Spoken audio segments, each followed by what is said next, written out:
4-page resignation letter by Ghulam Nabi Azad that we have here on India Today Polemy, and it's scathing to say the least because he's directly named and blamed Rahul Gandhi. Let me take you through the highlights. You know, the first page is fully about all of his contributions to the Congress.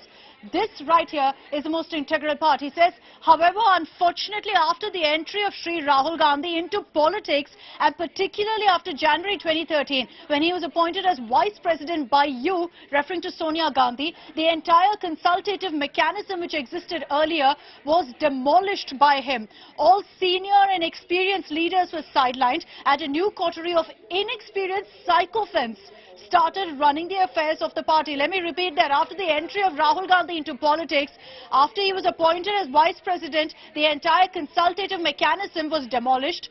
A new coterie of inexperienced sycophants started running the affairs of the party. All senior experienced leaders were sidelined.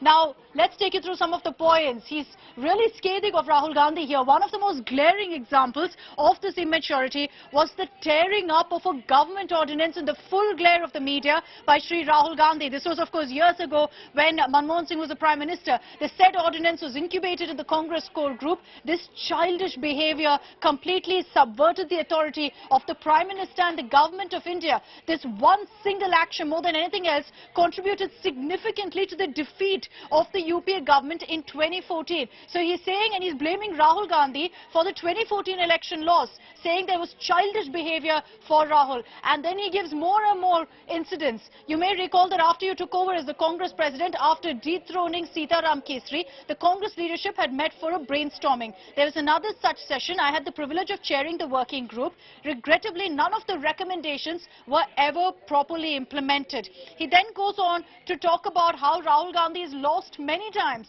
under your stewardship since 2014 and subsequently that of Sri Rahul Gandhi. The INC has lost 2 Lok Sabha elections in a humiliating manner. The party only won 4 state elections. The Indian National Congress is ruling in only 2 states and is a very marginal coalition partner in 2 other states.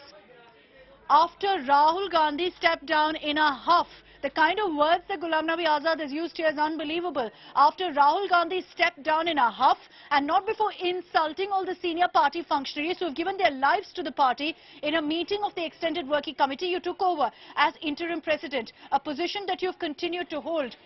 Worse still, the remote control model that demolished the institutional integrity of the UPA government now got applied to the Congress. While you're just a nominal figurehead, all important decisions were being taken by Rahul Gandhi, or rather worse, his security guards and PAs. Can you believe he's actually written this in his resignation letter?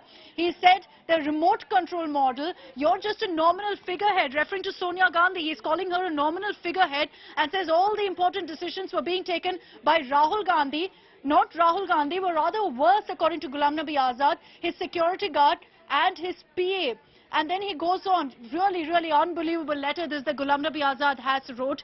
He speaks about incidents again. He says in August of 2020, when I and 22 other colleagues flagged the abysmal drift in the party, the coterie, which he puts in quotes, chose to unleash its sycophants on us and got us attacked, vilified and humiliated in the most crude manner possible. Now, he's even taken on what happened with Kapil Sibal. Subsequently, the same coterie unleashed its gundas to physically attack the residence of a former ministerial colleague, Sri Kapil Sibal, who was incidentally defending you and your kin in the courts of law for your alleged attacks of omission and commission. Another jibe there referring perhaps to the National Herald case. Now, it's clear, in fact, he says, unfortunately, the situation in the Congress party has reached such a point of no return that now proxies are being propped up to take over the leadership of the party. This experiment is doomed to fail because the party has been so comprehensively destroyed that this situation has become irretrievable. The chosen one, again in quotes here, would be nothing more than a puppet on a string. Questions about whether he's referring to Ashok Gehlot there. So you can see that he says here that the entire organisational election process is a farce. It's a sham. At no place anywhere in the country have elections been held at any level of the organisation. Now, he's also, in fact, lashed out, saying, does the Indian National Congress deserve this in the 75th year of India's independence? Is a question that the leadership must ask itself. Since some of my other colleagues and I will now persevere to perpetuate the ideals of which we've dedicated our entire adult lives outside the formal fold of the Indian National Congress. Now he's clearly trying to speculate. They will lead to speculations of whether he's talking about starting their own party.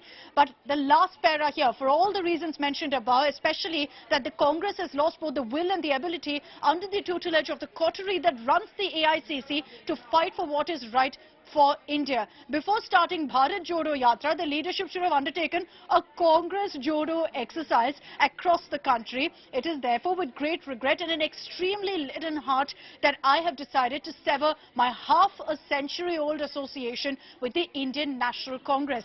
Unbelievable the way he's attacked Rahul Gandhi. He's referred to Sonia Gandhi as nothing but a nominal figure, remote controlled by Rahul Gandhi. He's called Rahul Gandhi childish. He's directly blamed him for his resignation and given multiple instances in this 4-page resignation letter. This can't get worse for the Congress or for the Gandhis, Polumi.